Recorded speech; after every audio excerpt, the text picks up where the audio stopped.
Okay, boys and girls, we're going to be talking about something today called author's craft.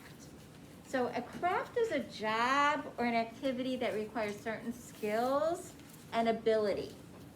And so for an author, those skills and abilities involve using words in ways that make writing interesting and communicate ideas clearly. So I want you to notice here, we have a definition of author's craft. And it says, author's craft is the language and technique a writer uses to make his or her writing interesting and communicates in the way they communicate ideas to the reader. And they use 5 different techniques to get those ideas over to the reader. And so let's talk about those different techniques that an author uses. I need everybody to be paying attention to this. So first off, an author uses something called voice. Obviously, an author isn't using their actual voice that they're using to talk, like I'm talking to you in my voice, but they use something called voice. And what is that? That's the author's writing style that makes his or her writing unique. They have a certain writing style. So, for example, a writer uses certain words to show his or her style. An author's voice may change depending on the genre of the text, because authors will write across several different genres. They may write informational text, they may write narrative, they may write realistic fiction. So they'll write across different types of genres, and then their voice will change how they are writing, what types of words they're using, what type of style they're using. Another technique that an author uses is tone, and that's the author's feelings towards a subject. A writer uses certain words to show his or her attitude. You could tell if an author is excited in parts of a text. The words can be positive. They could be negative or neutral. So you could tell how an author is feeling through the words and the tone that they are using. Mood. The emotions and feelings of the reader while reading a text. So the text can affect your mood. Have you ever been reading something, boys and girls, and it affects your mood? For example, a mystery will give you a mood of suspense or surprise. A fantasy can give you a sense of wonder or excitement. And an article can make you feel serious or thoughtful because it gives you something to think about. Have you felt this way when you've been reading these genres of literature? Yes. So now another technique that an author uses would be word choice. They use vocabulary, certain vocabulary. They use precise nouns, sensory words, and vivid verbs that make the text more interesting because they're trying to make it more interesting for you. Here's an example of this. Oh, look at this sentence, boys and girls. The interesting word choices and color. The United States Capitol has a magnificent circular domed room or rotunda at its center. Do you see how they used interesting words? They used adjectives that describe the United States Capitol, the building. And they use the context clues here, rotunda, circular, dome. Okay? Then sensory is another technique.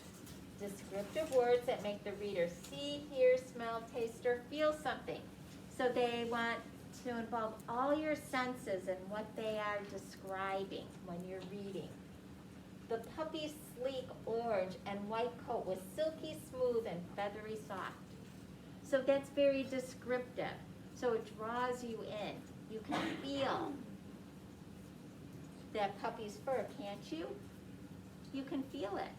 That's better than just saying the puppy's orange and white coat was soft. It's way more descriptive, isn't it, boys and girls? It adds so much to our description of the puppy. So that's what an author does, is they create a whole mood. They do so much to add to our enjoyment of a story. That helps us enjoy the story so much more. So here's what we're going to do. We're going to discuss the mood of our story, Soccer Shootout. We're going to discuss a particular part of the story. So what I want you to do is I want you to turn to page 386 and 387 of our story. Now I'm afraid that I forgot to pass it out to you before we started. So I'm going to have to pass that out. So at home friends, I'm sorry I forgot to do that. So everybody turn to 386 and 387. And you can turn to that and you can start reading that. Because we're going to be looking at some of the techniques we just read about or learned about. Some of those techniques, which would be voice, tone, mood, word choice, the sensory technique.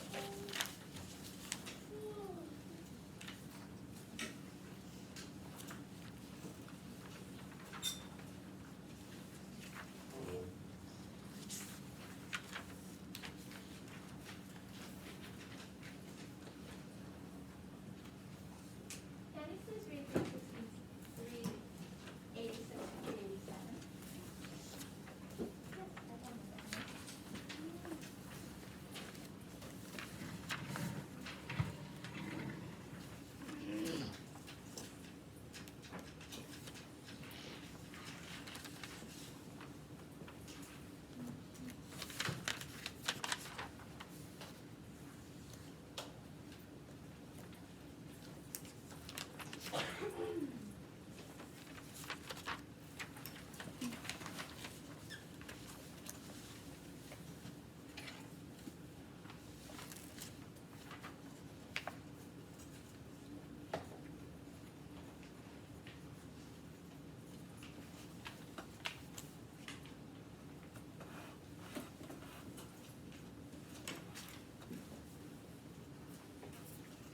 Okay.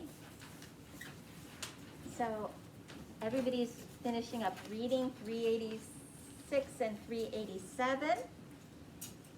We're going to be working on the author's craft. We're going to be trying to link that to what we know about our story. So let's look at that, boys and girls. Let's look at question number 1 on our paper. It says at the top of our paper, it says, author's craft is the language and techniques a writer uses to make his or her writing interesting.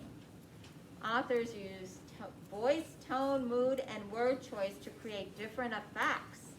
The author, they may also use literal language to describe events. Answer the questions about pages 386, 387 of Soccer Shootout. So number 1 says, which words could you use to describe the mood, the suggested feelings in this part of the story? So what words could we use to describe this part of the story? How is this story, what part of the story is what's going on? How would we describe this part of the story? What do you think? Clark? Like kind of intense. Intense, that's a good word. What do you think? Like really like you need to like focus on the ball, and also you need. Well, that's what the characters are doing. Yes? But it's like winning. It's like you just kind of like they want. Okay, they want to win, yes? Ecstatic, cheerful, joyful. Is it cheerful and joyful, this part of the story? Well, wait, it's Clark thinks it's intense. I'll go along with it's intense. it's kind of a little bit scary for the type. Maybe, yes? It's kind of surprising. Is it surprising? What did you say? It's kind of surprising. Surprising, okay. Libby? Like what? Maybe. Like what? Like I didn't hear what you said. what? Okay. Is it maybe, did somebody say it was exciting? Did I hear that word? Anybody say exciting? Is what happens in the story, what's going on in this scene exciting? Is it exciting? Yes? Yeah, it's exciting. It's exciting. We could say it's exciting. Intense, exciting. I think we can build on what you guys were saying about it being exciting. There's, oh, you were describing the action that was going on. So there was a lot of energy going on, right? We could say it's high energy. That's a word we could use to describe all that in just like two words. Very good. So that's what was going on. What's your word? High energy, or one word with a hyphen. Very good. So that's what we could say was going on. That's the mood we're getting. The suggested feelings in this part of the story. It's exciting, intense, high energy. There's a lot going on in those two pages.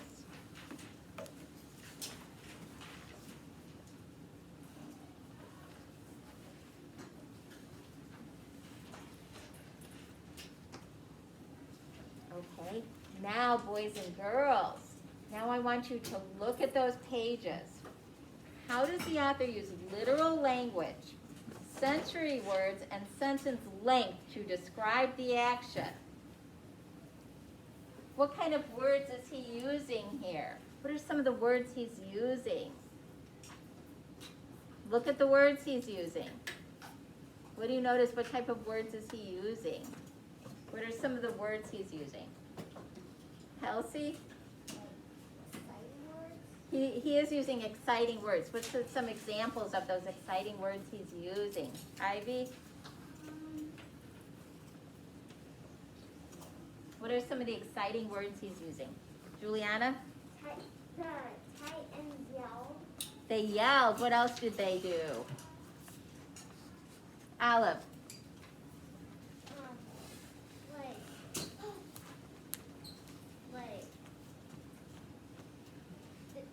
how this.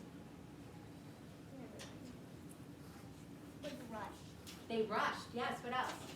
Said you used the word boom. Oh, boom. That's a good word. I like that. They use boomed. What else? Anastasia? Okay, they use intercepted. What else? Juliana? He said they were ahead and an exclamation point. Oh yeah, they use exclamation points. Yes, they use exclamation points. I like that too. Because that shows you that it's exciting. When they use exclamation points, that shows excitement. Yes.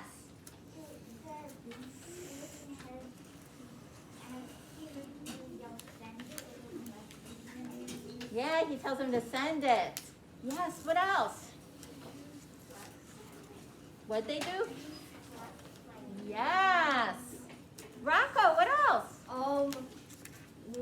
They do a teamwork. Yeah, teamwork. Yes. So they're using those action and sensory words. So let's write that. The author uses. You guys are so good. So the author uses, there's a lot of action words in here. The author uses action and sensory words.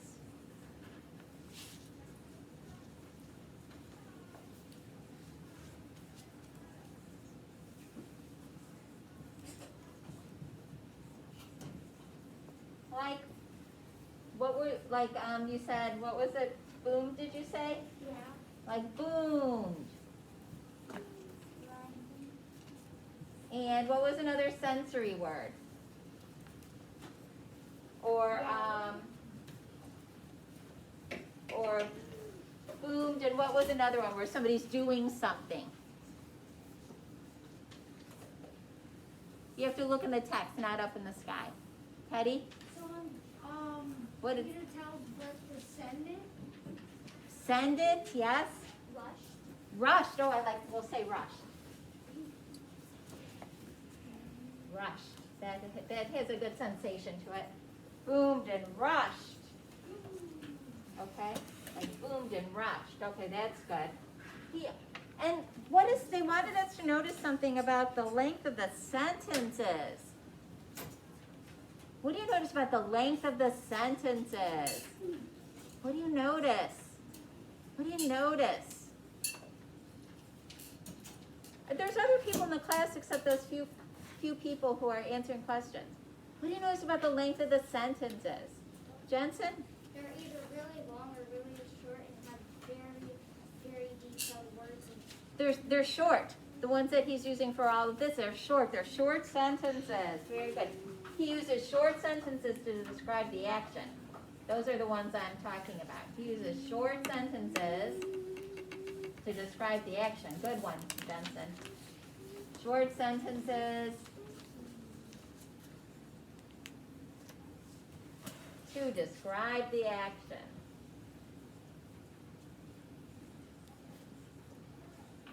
Because that, boys and girls, that adds to the pace of the game. Because it's short. You know, short actions to describe the game. Because this creates the excitement and a fast pace, right? Because it's going fast. So there's short sentences to show the fastness of the pace of the game. So let's write them. These create, I know, it's so exciting. These create excitement.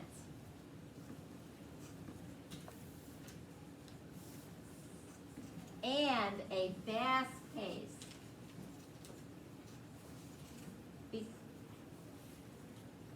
Because if you have really long sentences, boys and girls, it's not going to create that fast pace.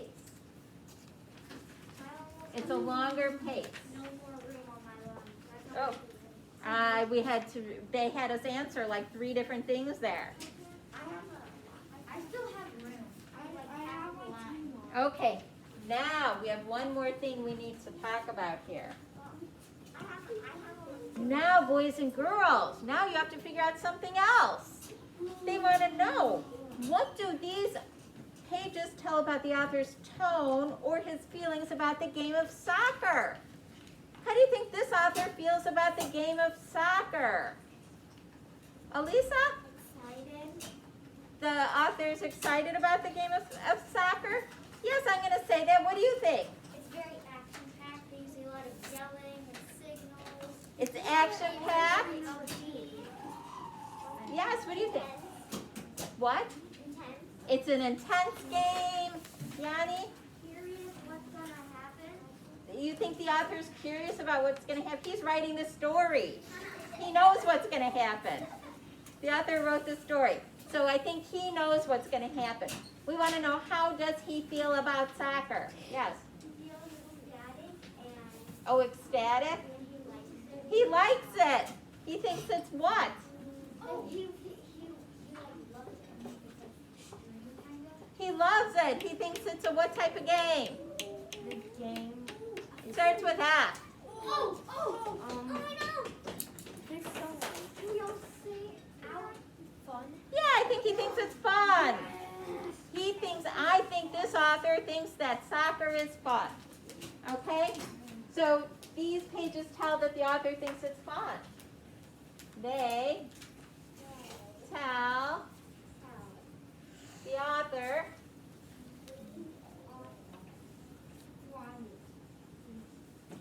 thinks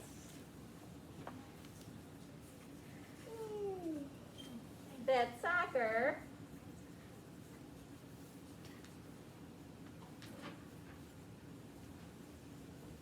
is a fun, exciting game.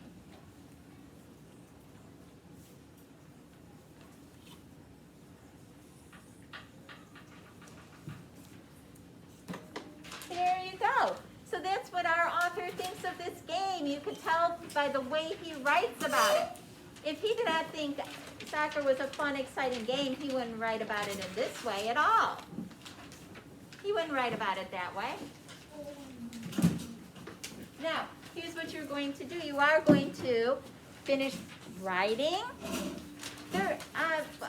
Oh, no, sit down. Those papers go in your folder. Now, here's what you're going to do, boys and girls. You're going to finish writing. You're going to put your papers in your folder.